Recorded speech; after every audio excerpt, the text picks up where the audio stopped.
दोस्तों, हम रोज ऐसी चीजें इस्तेमाल करते हैं जिन पर कभी ध्यान ही नहीं देते। लेकिन क्या आप जानते हैं, एलपीजी सिलेंडर के नीचे बने छोटे छोटे छेद आपकी जान भी बचा सकते हैं। और स्मार्टफोन के नीचे बना वो छोटा सा होल सिर्फ डिजाइन नहीं बल्कि एक सीक्रेट डिवाइस है। और आखिर वायर्ड ईयरफोन्स की एक तार छोटी और दूसरी लंबी क्यों होती है? आज की इस वीडियो में आपको ऐसे 10 मजेदार और दिमाग हिला देने वाले फैक्ट्स पता चलेंगे जिन्हें जानने के बाद आप रोजमर्रा की चीजों को कभी पहले जैसा नहीं देख पाएंगे। तो वीडियो को लाइक कर दो और चलिए शुरू करते हैं। नंबर 10, एलपीजी सिलेंडर के नीचे छेद क्यों होते हैं? दोस्तों, क्या आपने कभी गैस सिलेंडर के नीचे बने छोटे छोटे छेदों पर ध्यान दिया है? ज्यादातर लोग सोचते हैं कि ये सिर्फ डिजाइन का हिस्सा है, लेकिन असल में ये आपकी सेफ्टी के लिए होते हैं। जब सिलेंडर लंबे समय तक जमीन पर रखा रहता है तो नीचे पानी और नमी जमा हो सकती है। अगर हवा पास ना हो तो सिलेंडर में जंग लगने लगती है और धीरे धीरे ये खतरनाक भी बन सकता है। लेकिन इन छेदों की वजह से हवा अंदर बाहर होती रहती है, जिससे नमी नहीं रुकती। और सबसे जरूरी बात, अगर कभी हल्की गैस लीक हो रही हो तो ये छेद गैस को बाहर निकलने का रास्ता देते हैं, जिससे प्रेशर और ब्लास्ट का खतरा कम हो जाता है।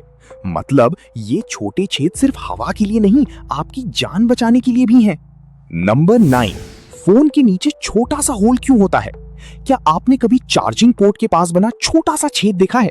बहुत लोग सोचते हैं कि वो सिर्फ डिजाइन है, लेकिन असल में वो एक सीक्रेट माइक्रोफोन होता है। जब आप भीड़, ट्रैफिक या हवा वाली जगह में कॉल करते हो तो ये छोटा माइक्रोफोन आसपास का शोर पकड़ लेता है। फिर आपका फोन उस आवाज को कम करके सिर्फ आपकी आवाज सामने वाले तक साफ पहुंचाता है। यानी अगर सामने वाला कहे, भाई तेरी आवाज बिल्कुल क्लियर आ रही है, तो समझ जाना कमाल उस छोटे से होल का है। नंबर 8, छींकते वक्त आंखें अपने आप बंद क्यों हो जाती हैं? क्या आपने कभी किसी को आंखें खोलकर छींकते देखा है? शायद नहीं, क्योंकि छींकते वक्त हमारी बॉडी एक ऑटोमेटिक रिफ्लेक्स एक्टिव करती है। जब छींक आती है तो शरीर के अंदर अचानक बहुत तेज प्रेशर बनता है। अगर आंखें खुली रहें तो ये दबाव आंखों की नसों और रेटिना पर असर डाल सकता है। इसीलिए हमारा दिमाग बिना पूछे ही आंखें बंद कर देता है। मतलब छींकते समय आंखें बंद होना कोई आदत नहीं, बल्कि बॉडी का नेचुरल सिक्योरिटी सिस्टम है। नंबर 7, चांद पर बने इंसानों के निशान आज भी मौजूद हैं। 1969 में जब इंसान पहली बार चांद पर पहुंचे तो उन्होंने वहां अपने पैरों के निशान छोड़े। अब सवाल यह है, क्या इतने साल बाद भी वो निशान मौजूद हैं? जी हाँ, आज भी। क्योंकि चांद पर ना हवा चलती है, ना बारिश होती है और ना ही वहां मिट्टी उड़ती है। इसलिए जो निशान एक बार बन जाए वो हजारों साल तक वैसे ही रह सकता है। मतलब नील आर्मस्ट्रॉन्ग के कदमों के निशान आज भी चांद पर वैसे के वैसे मौजूद हैं। नंबर 6, टूथपेस्ट के पीछे बने रंगीन निशान का सच।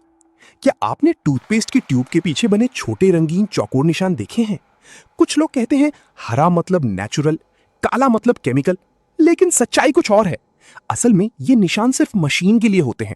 जब फैक्ट्री में टूथपेस्ट की ट्यूब बनती है तो मशीन इन्हीं निशानों की मदद से पहचानती है कि ट्यूब को कहां काटना और सील करना है। मतलब इसका आपकी हेल्थ या टूथपेस्ट की क्वालिटी से कोई लेना देना नहीं। तो अगली बार कोई व्हाट्सएप यूनिवर्सिटी वाला डराए तो बस मुस्कुरा देना। नंबर 5, पुरानी एटीएम कार्ड्स पर नंबर उभरे हुए क्यों होते थे? अगर आपने पुरानी एटीएम या क्रेडिट कार्ड देखे होंगे तो उनके नंबर बाहर की तरफ उभरे हुए होते थे, लेकिन आज के कार्ड्स में नंबर सिर्फ प्रिंटेड होते हैं। ऐसा क्यों? पहले दुकानों में एक खास मशीन इस्तेमाल होती थी जिसे इम्प्रिंट मशीन कहते थे। कार्ड को मशीन में रखकर उसके ऊपर स्लाइड किया जाता था और कार्ड के उभरे हुए नंबर पेपर पर छप जाते थे। लेकिन अब सब कुछ डिजिटल हो चुका है। आज कार्ड्स में चिप, एनएफसी और स्कैनिंग टेक्नोलॉजी होती है, इसलिए अब नंबर बाहर निकालने की जरूरत ही नहीं पड़ती। नंबर 4, सस्ते ताले किसी और की चाबी से भी खुल सकते हैं। दोस्तों, ये फैक्ट थोड़ा डरावना है। कुछ लोकल और सस्ते ताले ऐसे होते हैं जिनमें एक जैसी चाबियां इस्तेमाल की जाती हैं। मतलब आपका ताला किसी दूसरे इंसान की चाबी से भी खुल सकता है। इन्हें कहा जाता है कीड अलाइक लॉक्स। कंपनियां पैसे बचाने के लिए एक ही डिजाइन की चाबियां बनाती हैं, लेकिन इससे आपकी सिक्योरिटी खतरे में पड़ जाती है। तो अगली बार ताला खरीदते वक्त सिर्फ सस्ता देखकर मत खरीदना। नंबर 3, कीबोर्ड में सिर्फ F और J पर उभार क्यों होता है? अगर आपने कंप्यूटर कीबोर्ड ध्यान से देखा हो तो सिर्फ F और J बटन पर छोटे उभरे हुए निशान होते हैं। असल में ये टच टाइपिंग के लिए बनाए जाते हैं। जब कोई बिना देखे टाइप करता है तो उसकी दोनों इंडेक्स फिंगर्स इन्हीं 2 बटन पर रहती हैं। इससे उंगलियां सही जगह पर रहती हैं और इंसान बिना नीचे देखे तेजी से टाइप कर पाता है। मतलब ये छोटे उभार टाइपिंग की पूरी स्पीड कंट्रोल करते हैं। नंबर 2, हमारी नसें नीली क्यों दिखती हैं? क्या आपने कभी सोचा अगर हमारा खून लाल है तो नसें नीली क्यों दिखती हैं? असल में ये सिर्फ एक ऑप्टिकल इल्यूजन है। जब रोशनी हमारी स्किन पर पड़ती है तो नीली रोशनी ज्यादा बिखरती है। इसी वजह से नसें नीली दिखाई देती हैं, जबकि अंदर बहता खून हमेशा लाल ही होता है। नंबर 1, ईयरफोन्स की एक तार छोटी और दूसरी लंबी क्यों होती है? क्या आपने कभी गौर किया वायर्ड ईयरफोन्स की एक वायर छोटी और दूसरी लंबी होती है? ये कोई गलती नहीं, बल्कि जापान की एक स्मार्ट टेक्नोलॉजी थी। 90s में लोग वॉकमैन लेकर ट्रेनों में सफर करते थे, लेकिन वायर बार बार उलझ जाती थी। फिर इंजीनियरों ने एक नया डिजाइन बनाया, एक वायर छोटी और दूसरी लंबी, ताकि लंबी वायर गर्दन के पीछे से होकर दूसरे कान तक जाए और ईयरफोन आसानी से गले में टिका रहे। धीरे धीरे यही डिजाइन पूरी दुनिया में फेमस हो गया। तो दोस्तों, आज आपने ऐसी चीजों के पीछे छिपे राज जाने जिन्हें हम रोज देखते हैं लेकिन समझते नहीं। अब